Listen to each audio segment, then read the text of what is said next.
As Robert Kiyosaki once said, financial freedom is freedom from fear. Dwell on that for a moment. Imagine a life where the fear of bills, the fear of debt, and the fear of living paycheck to paycheck no longer looms over your every decision. That's the power of financial independence. It's more than just having money, it's about having control over your own life. It's about having choices, options, and the ability to make decisions without the stress of monetary constraints. And the beautiful thing is, it's never too late to start. The upcoming new year is a perfect time for a fresh start, a new beginning. Whether you're 25 or 65, you can take the reins of your financial destiny.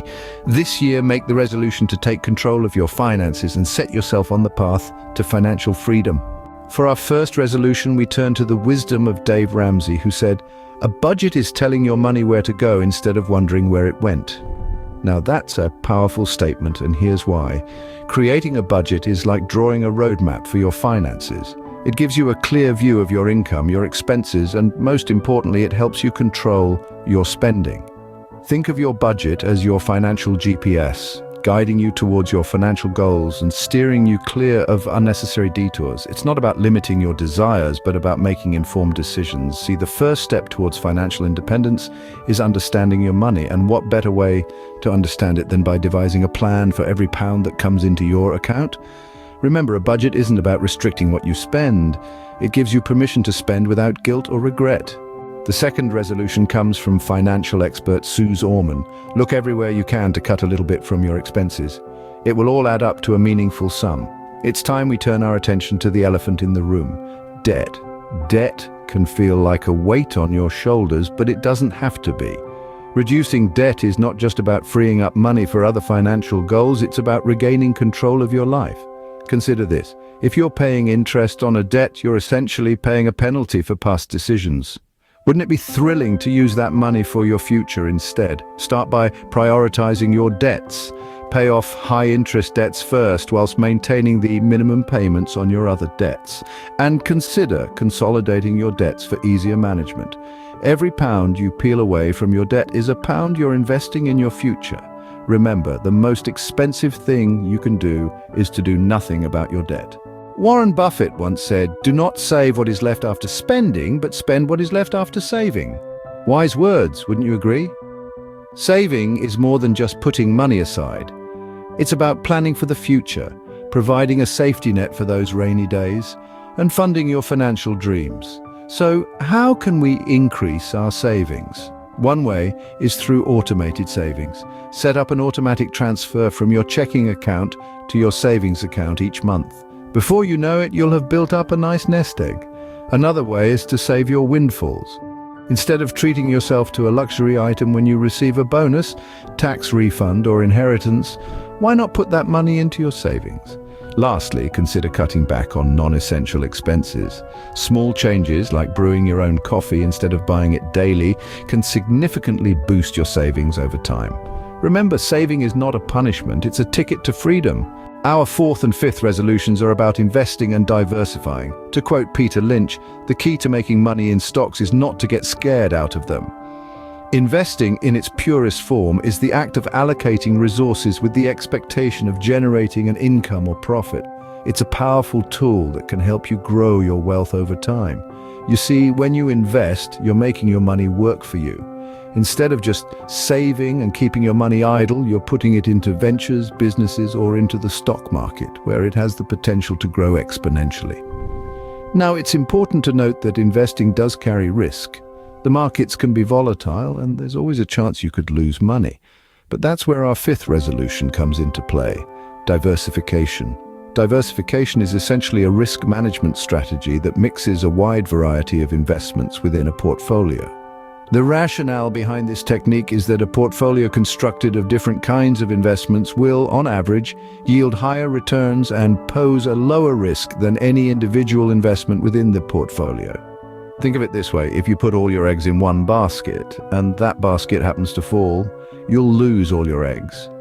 But if you spread your eggs across multiple baskets, the loss of one basket won't be as devastating. It's the same concept with investing. By diversifying, you're spreading the risk and increasing your chances of a better return on your investments.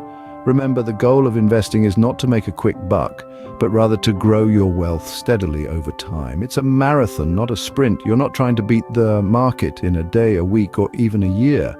You're investing for the long haul, for your future, for financial freedom.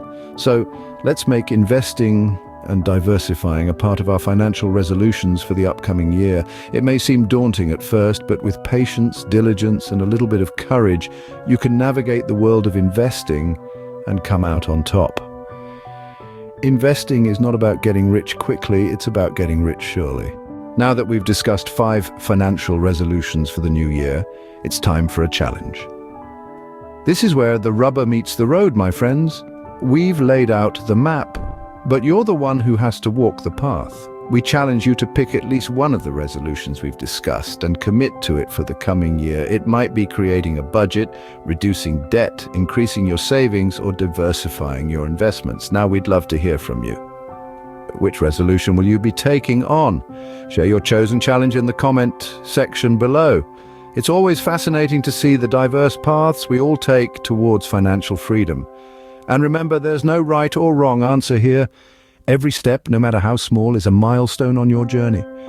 Remember, financial freedom is not a destination, it's a journey, and every journey begins with a single step. As we draw to a close, remember this from Benjamin Franklin: an investment in knowledge pays the best interest. Truly, the most valuable investment you can make is in expanding your understanding and awareness, particularly when it comes to your finances. Let's take a moment to revisit the financial resolutions we've discussed. Creating a budget, for instance, is not just about controlling your spending, but it's also about gaining more insight into your financial habits. It's about understanding where your money is going so you can make informed decisions about where you want it to go. Reducing debt, on the other hand, is about liberating yourself from financial burdens. It's about taking control of your financial destiny and not letting debt dictate your life choices. Remember, the less debt you have, the more of your income stays with you.